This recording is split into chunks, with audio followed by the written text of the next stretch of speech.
नीलांजन समाभासम रविपुत्रम यमाग्रदम छायामार्तन संबोधन तम नमामि शनैश्वरम. ते बघा अन्नछत्र आहे. जवळजवळ मला तर तो राजमहलच वाटतोय पूर्ण. बघा कुणालच्या म्हणण्यानुसार आज आलो, मन प्रसन्न झालं, साईबाबाचं दर्शन झालं.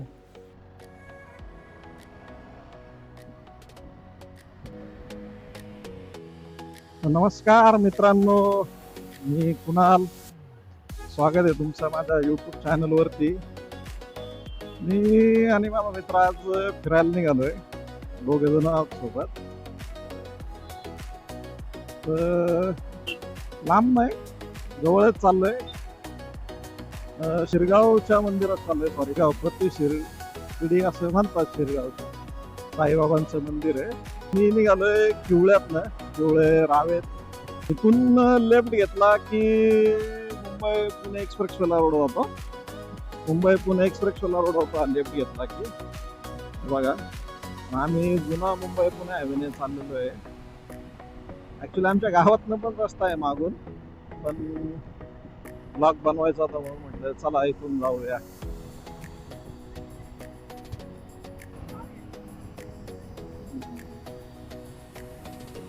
संध्याकाळचा टायमिंग झालेला आहे, साधारणतः 6 वाजलेत. 5 वाजता निघायचं प्लॅनिंग होतं. गाडी धुण्यात वेळ गेला.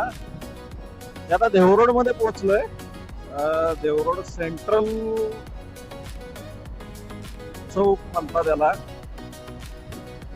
इकडे राईटला जर या चौकातनं तुम्ही गेला सिग्नल वरनं तर निगडी, देवरोड निगडीला रोड होता आणि सरळ तळेगाव लोणावळा आणि हाच रोड येतो शिरगावला जाण्याचा.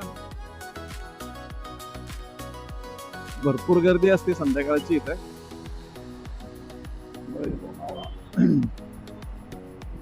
सोमाटणे फाट्यावरनं टर्न घ्यायचा. इथून 4 किलोमीटर आहे बरोबर ते सोमाटणे फाटा.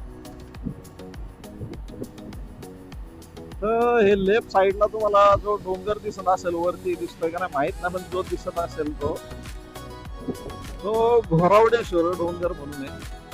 शंकराचं जुनं मंदिर आहे तिथे. भरपूर जुनं आहे. आता मला सांगता नाही किती वर्ष, पण भरपूर जुनं मंदिर आहे, खूप म्हणतात लोक. त्याचबरोबर घोरावडेश्वरच्या डोंगराच्या पायथ्याशी अमरदेवी म्हणून एक देवीचं मंदिर आहे. हे असं मंदिर आहे. थांबणार नाही मी आता, मला उशीर झालाय जायला पुढे. मी जाणार आहे पुढे. आणि तसंच पुढे आलं की तुम्हाला इकडे लेफ्ट साईडला परत घोरावडेश्वरची पार्किंग आहे. हे जे वरती दिसतंय तर ते सगळं घोरावडेश्वर आहे.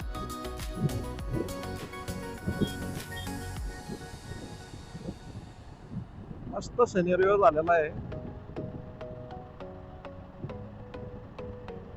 मित्रांनो, लेफ्ट साईडला जर दिसत असेल तुम्हाला माझ्या थोड्याशा डाव्या बाजूला असं गणपतीची मूर्ती, तर बिर्ला गणपती येतो. त्याला नावच आहे बिर्ला गणपती. मस्त छान आहे. ते शिरगावच्या रोडलाच आहे जाताना.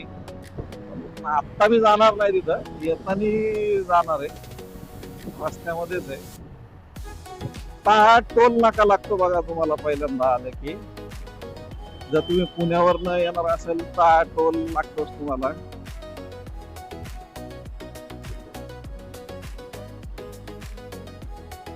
मी असा साईडने निघून जाणार आहे आता. टू व्हीलरला काय टोल घेत नाही.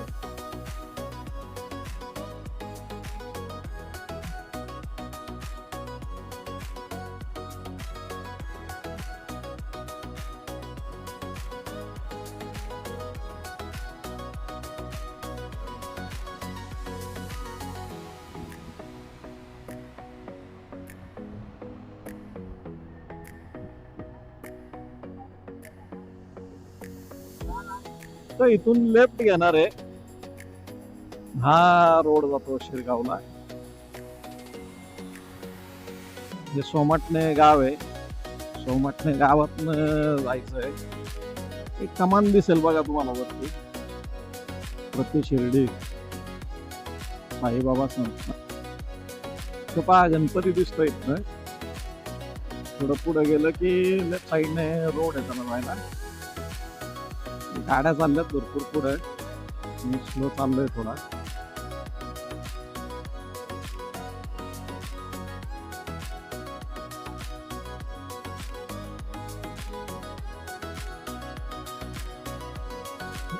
हे बघा इथूनही रोड आहे त्याला जायला वरती आणि थोडं पुढं आले तर इथूनही रोड आहे त्याला जायला. हे दोन्ही रोड जातात.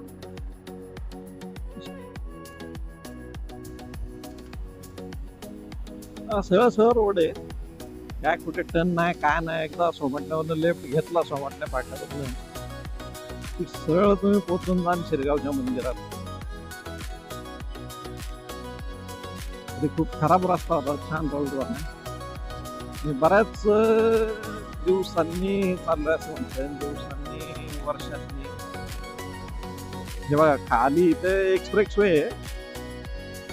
त्या पुलावरती आलं की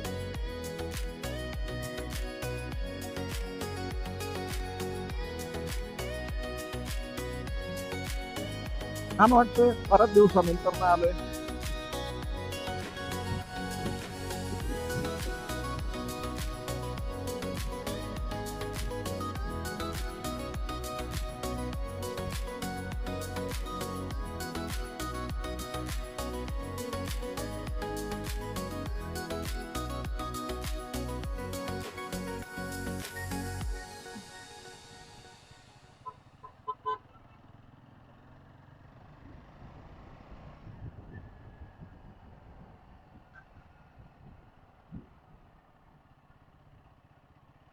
मी मित्रांनो पोचलेलो आहे मंदिराच्या इथे. साधारण मी जिथून निघालो तिथून मला एक 10 मिनिट ते 15 मिनिट मॅक्स खूप झाले. जवळच आहे. त्यातल्या त्यात मंदिराच्या मागून तर अजूनच जवळ आहे.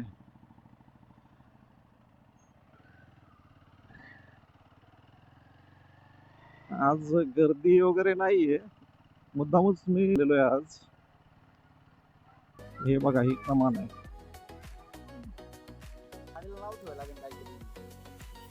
गाडीला नाव ठेवू ना. गाडीला काय नाव ठेवायचं. चलो निकलले आपला घोडा रेडी आहे. तर ही बाईक पार्क केलेली आहे आता. हे मित्र आहेत माझे सुधीर भाऊ आणि आम्ही दोघंच आलेलो आहे आता. चला. साईराम. एकंदरीत साईबाबाच्या मंदिरात पोहोचलोय. जवळजवळ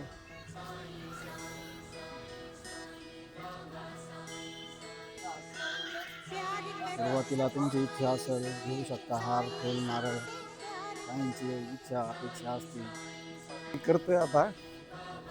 आणि समोरच गुरु इकडं उजव्या हाताला गुरुस्थान आहे. तिथं चाललेलो आहे मी आता पहिल्यांदा. हे गुरुस्थान म्हणून आहे. मंदिरात पहिलं एंट्री करताना मंदिर आहे इकडं. मस्त कार्पेट वगैरे टाकलेलं आहे. चालत आतमध्ये कॅमेरा अलाउड आहे का नाही माहित नाही. बघूयात काय. नवीनच दिसतंय मला हे हनुमान मंदिर काय केलंय. पहिल्यांदाच पाहतोय मी.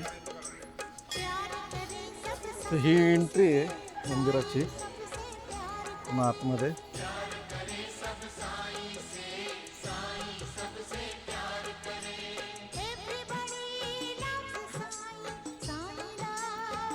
मंदिरात काय कॅमेरा वापरू दिला नाही आम्हाला.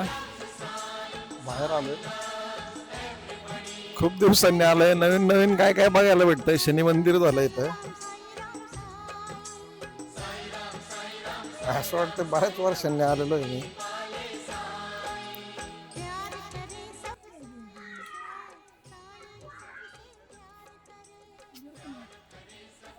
गुरुवार उद्या शनिवार पण शनी महाराजांचं आजच दर्शन. नीलांजन समाभासम रविपुत्रम यमाग्रदम छाया मार्तन संभूतम तम नमामि शनेश्वरम. जय शनेश्वर महाराज की जय. ते बघा अन्नछत्र आहे. जवळजवळ मला तर तो राजमहलच वाटतोय पूर्ण. भरपूर मोठं आहे. द्वारकामाई आणि साईबाबांची चावडी चावडीकडे आणि द्वारकामाईकडे जाण्यासाठी हा अतिशय सुंदर रस्ता. किती अतिशय नक्षी आणि कोरीव काम केलेलं आहे. मन एकदम प्रसन्न होतं. वाईबच असं आहे की मन एकदम प्रसन्न होतं. दर्शन घेतल्याचं सार्थ ठरतं इथं आल्यावरती. अतिशय छान सुंदर प्रसन्न असं वातावरण एकदम या मंदिराच्या परिसरात आहे. जेव्हा कधी तुमचं मन जड असेल, मनात काही वाईट विचार असतील, तर त्यावेळेला अवश्य एकदा भेट द्या. मन एकदम प्रसन्न होऊन जातं. मनातल्या निगेटिव्ह विचार सगळे निघून जातात. निगेटिव्हिटी संपून जाते. मंदिराचा परिसर, स्वच्छता, मंदिराचं काम एकदम पाहण्यासारखं खूप छान आहे. गुरुवारी जास्त गर्दी असते. गुरुवार सोडून इतर दिवस तुम्ही येऊ शकता. पण सध्या उन्हाळ्याच्या सुट्ट्या चालू आहेत. बघा हे आमचे मित्र, त्यांनी आज अचानक म्हणले की चला साईबाबाचं दर्शन करून येऊया. जवळजवळ द्वारकामाईच्या प्रवेशद्वारापर्यंत आपण आलेलो आहोत. द्वारकामाई बाबांची चावडी, जिथे धुणी आहे बाबांची, बघू शकता आपण. आतमध्ये जाऊया. बघा कुणालच्या म्हणण्यानुसार आज आलो, मन प्रसन्न झालं, साईबाबाचं दर्शन झालं. तो म्हणतो ना की योग लागतो, योग जुळून यावा लागतो. असा मित्राचा बोलण्याप्रमाणे, त्याच्या बोलण्याप्रमाणे आलो. योग जुळला, दर्शन झालं, मन प्रसन्न झालं. कुठेतरी थोडंफार मन निगेटिव्ह विचारात होतं ते आता पॉझिटिव्हमध्ये आहे. हे साईबाबांचं द्वारकामाई ज्याला आपण म्हणतो. इकडे बाबांची धुणी, आता सध्या हे लॉक आहे, त्याच्या आतमध्ये धुणी कायम पेटलेली असते, पण सध्या ते आपल्याला बघता येणार नाही कारण तिथे लॉक आहे. दर्शन झालं. साईबाबा चावडीच्या बाहेर आल्याच्या नंतरचा हा रस्ता आहे जो विद्युत गेटकडे जातो. आज पहिला ब्लॉग प्रयत्न केला आहे, पाहूया आता. साईबाबा चरणी अर्पण करू, चांगला झाला तर. साईबाबांचे आशीर्वाद तर असणारच कायम आमच्यासोबत. पण एक नवीन असं छोटीशी सुरुवात आहे. काही चुकलं असेल किंवा काही नवीन गोष्टी तुम्हाला दिसल्या असतील, आम्हाला कळतील, बघूया. लहानपणी किस्सा सांगतो. आणि मी मंदिरात आलो होतो. मी साधारण असेल 7वीला, मयूर असेल 5वीला किंवा 4थीला. तर सायकलवरती आम्ही दोघं आलो होतो. एक्सप्रेस हायवे नवीनच झाला होता आणि आम्हाला अडवलं गौंजामध्ये. आम्ही मंदिरात आलो, जेवलो. आमच्याकडे 10 रुपये होते, 10 रुपयात जेवण झालं आमचं. आलो, जेवलो आणि मयूरला मला अडवलं. अक्षरशः शेवटी मयूरला परत गौंजे गावात पाठवलं स्टेडियम पासून. काय त्याला आणायचं होतं, कायच्या पाय पाठवलं होतं. आम्हाला वाटलं पोलीस येतो, पण चालेनी लय त्रास दिला. लहान पोरं बघून त्याने आपलं काम भागवून घेतलं, त्याचं काम करून घेतलं. पहिल्यांदाच आलो होतो त्यावेळेस आणि चुरून आलो होतो घरी. कोणाला माहित नाही, घाबरत असं वय असतं तसं. त्या वयात गंमत होती. मी पहिल्यांदा त्यावेळेस इथं आलो होतो, त्यानंतर बऱ्याचदा आलो.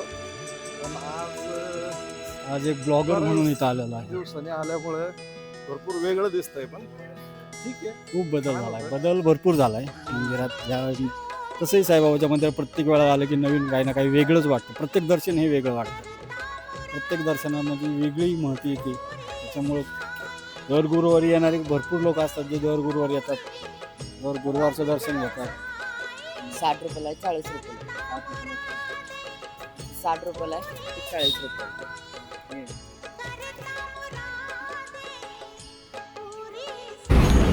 अशा प्रकारे एकंदरीत दर्शन चांगलं झालेलं आहे. मन प्रसन्न झालं. संध्याकाळचं रम्य वातावरण आणि दर्शन. कुणाल भाऊ तुम्हाला काय म्हणायचं दर्शन? नाही, छान वाटलं. कोण नव्हतं इथे, आज गर्दी नाही आहे, तर बरं वाटलं. इतर वेळी कायम गर्दीच असते. चला भेटूया नेक्स्ट ब्लॉगमध्ये. चला, गुड जय बाय. साईराम.